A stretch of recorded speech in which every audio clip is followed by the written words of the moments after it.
بسم اللہ الرحمن الرحیم۔ ڈیئر اسٹوڈنٹس، السلام علیکم۔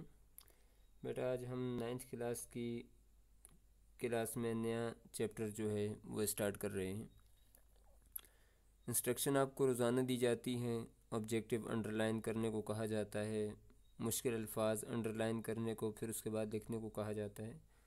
آپ میں سے بہت کم اسٹوڈنٹس ایسے ہیں جو آن لائن ہوم ورک ہمیں ڈیلی بیسس پہ سینڈ کرتے ہیں، تو بیٹا آپ اس کام کو ڈیلی بیسس پہ ہمیں سینڈ کر دیا کریں تاکہ آپ پہ بھی بعد میں برڈن نہ بنے۔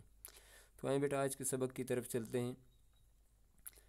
سبق کا نام ہے نیلی جھیل۔ سبق کا نام کیا ہے؟ نیلی جھیل۔ اس سبق کے مصنف ہیں شفیق الرحمان صاحب، ڈاکٹر شفیق الرحمان صاحب اس سبق کے مصنف ہیں۔ یہ بھی آبجیکٹیو آ سکتا ہے کہ نیلی جھیل کس کی تصنیف ہے، تو آپ شفیق الرحمان صاحب کا نام لکھیں گے۔ صنف ادب کے اعتبار سے افسانہ ہے۔ کیا چیز ہے؟ افسانہ۔ اور افسانے کی تعریف، اس کے اجزاء ترکیبی اور سب سے پہلے افسانہ نگار، ان کے بارے میں مکمل ایک لیکچر ویڈیو آپ کو میں پہلے دے چکا ہوں اور وہ آپ نے اپنے پاس لکھی بھی ہوئی ہے۔ اس کی تعریف آپ دوبارہ وہاں سے لکھیں گے بھی۔ ماخذ، یہ نیلی جھیل جو سبق ہے یہ کہاں سے لیا گیا ہے؟ تو یہ مصنف شفیق الرحمان صاحب کی کتابوں کا کتاب ہے حماقتیں۔ اس میں بہت سارے افسانے ہیں، یعنی حماقتیں افسانوں کا مجموعہ ہے مکمل، اس میں سے ایک افسانہ نیلی جھیل لیا گیا ہے۔ اب آ جاتے ہیں مصنف کے زندگی کی طرف یا مصنف کے حالات کی طرف، تو وہ ہم پڑھتے ہیں اس انداز میں جس انداز میں ہماری کتاب کے مصنف نے لکھا ہے۔ تو بیٹا ڈاکٹر شفیق الرحمان صاحب کی ولادت 9 نومبر 1920 کو ہے۔ یہ آپ کا پہلا آبجیکٹیو ہے، انڈر لائن اس کو ساتھ ساتھ کر لیں گے۔ کب پیدا ہوئے؟ 9 نومبر 1920 کو پیدا ہوئے۔ اور ان کی وفات کب ہے؟ ان کی وفات ہے 19 مارچ سن 2000۔ 19 مارچ سن 2000۔ کس مقام پر ان کی وفات ہوئی ہے؟ راول پنڈی میں ان کی وفات ہوئی ہے۔ یہ 3 آبجیکٹیو آپ کے آ چکے ہیں، پہلا پیدائش، دوسرا ان کی وفات، اور تیسرا کس جگہ پر ان کی وفات ہوئی ہے۔ ڈاکٹر شفیق الرحمان، ڈاکٹر شفیق الرحمان، یہ دیکھتے جائیں، میں نے جس چیز کو انڈر لائن کیا ہوا ہے بیٹا آپ نے ساتھ ساتھ اس کو انڈر لائن کرتے جانا ہے تاکہ بعد میں آپ کے لیے بھی آسانی رہے، ٹھیک ہے۔ ڈاکٹر شفیق الرحمان قلعہ نور، اب یہ قلعہ نور کدھر ہے؟ مشرقی پنجاب میں پیدا ہوئے۔ اب یہ آبجیکٹیو یہ بھی ہے، کہاں پیدا ہوئے؟ قلعہ نور میں پیدا ہوئے۔ یہ کس جگہ پر ہے؟ یہ مشرقی پنجاب میں ہے۔ کس جگہ پر ہے؟ مشرقی پنجاب میں واقع ہے۔ یہ ساتھ ساتھ آپ نے لکھتے جانا ہے اپنے پاس۔ ایک بات تو ہوگی مشرقی پنجاب میں پیدا ہوئے۔ اب اس کے بعد ان کے والد کا نام عبد الرحمن خان تھا۔ اب یہ بھی میں نے انڈر لائن کیا ہوا ہے، تو ان کے والد کا نام کیا تھا؟ عبد الرحمن خان تھا، ٹھیک ہے جی۔ 1942 میں king Edward medical college Lahore سے MBBS کا امتحان پاس کیا، تو یہ ڈاکٹر تھے۔ کیا تھے؟ تعلیمی قابلیت ان کی کیا تھی؟ یہ MBBS ڈاکٹر تھے، اور اگلے سال فوج میں ملازم ہو گئے۔ میجر جنرل کے عہدے سے سبکدوش ہوئے۔ کس عہدے تک پہنچے؟ میجر جنرل کے عہدے تک یہ پہنچے۔ عہدہ منصب کو کہتے ہیں، میں نے اوپر معنی لکھے ہوئے ہیں۔ سبکدوش، ملازمت کو چھوڑ دینا، ٹھیک ہے جی، ملازمت سے علیحدگی اختیار کرنا، یہ معنی میں نے لکھے ہوئے ہیں، آپ بھی ساتھ ساتھ لکھتے رہیں گے۔ ملازمت کے دوران ہی انگلستان میں اعلیٰ تعلیم پائی۔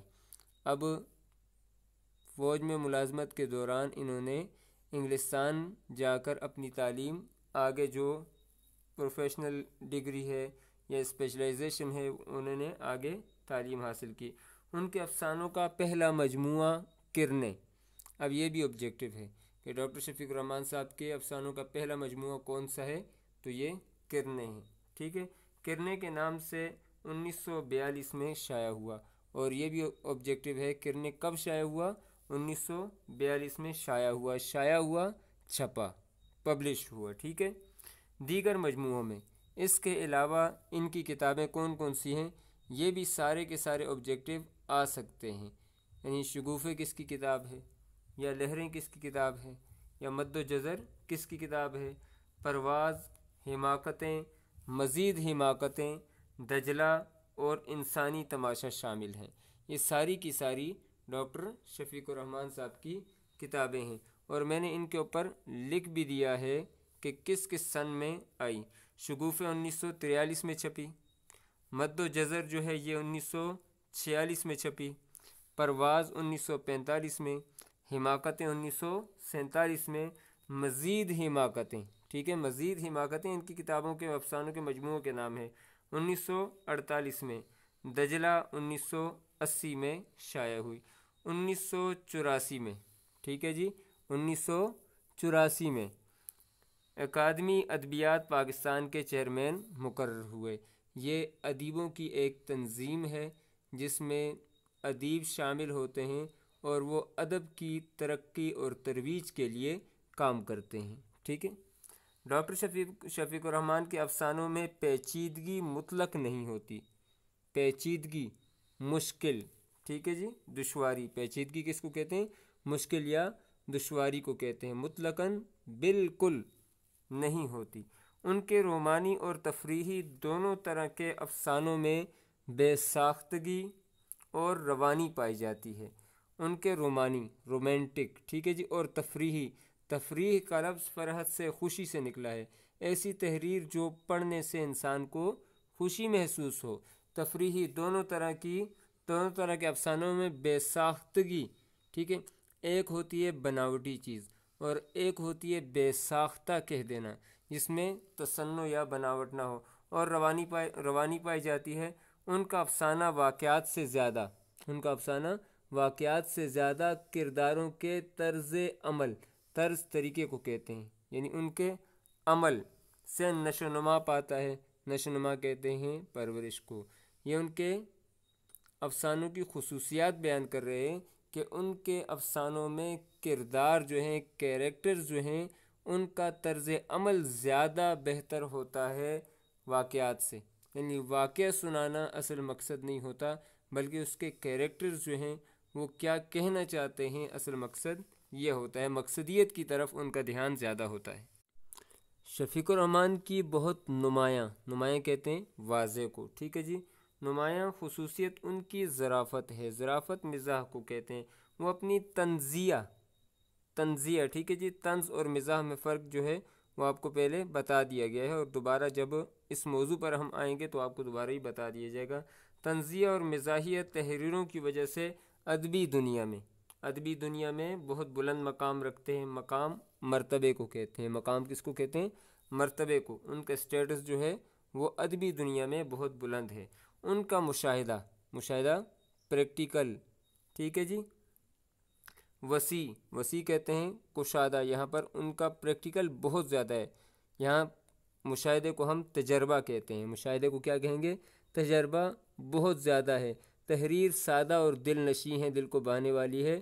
انسانی فطرت، ٹھیک ہے جی، انسانی نیچر جو ہے، انسانی فطرت کی کمزوریوں پر ان کی نظر بہت گہری ہے، ان کی نظر انسانی فطرت کی کمزوریوں پر، جیسے انسان کے اندر ایسی کمزوریاں ہیں جیسے اپنے آپ کو دھوکے میں رکھنا، دوسروں کی برائیوں کو دیکھنا، اپنی برائیوں کو نہ دیکھنا، مراد یہ چیزیں ہیں، ٹھیک ہے جی، خود فریبی، خود فراموشی کہ آج کام نہیں کیا کل ہو جائے گا، کل نہیں ہوا پرسوں ہو جائے گا، یہ چیزیں انسانی فطرت ہے۔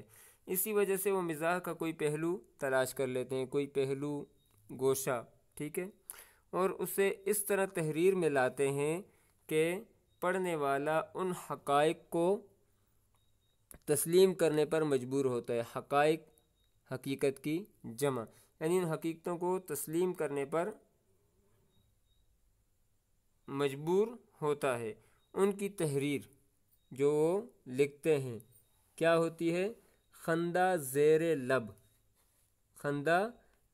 لب تو بنتی ہے، خندہ مسکراہٹ کو کہتے ہیں، زیر نیچے کو کہتے ہیں، لب ہونٹ کو کہتے ہیں، یعنی ہونٹوں پر مسکراہٹ تو بکھیرتی ہے۔